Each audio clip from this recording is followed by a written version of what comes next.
Good day, ma'am and sir. I'm Evora Taktakon Saramusing.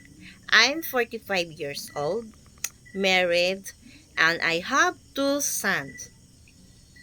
My educational attainment, college level undergraduate. I have 9 years and 3 months experience as a domestic helper in Hong Kong. My first previous job in Hong Kong for 4 years. I'm taking care 10 dogs. And my second previous job in Hong Kong too for 5 years and 3 months. My duties are taking care 7 years old and 5 years old girls and newborn baby boy.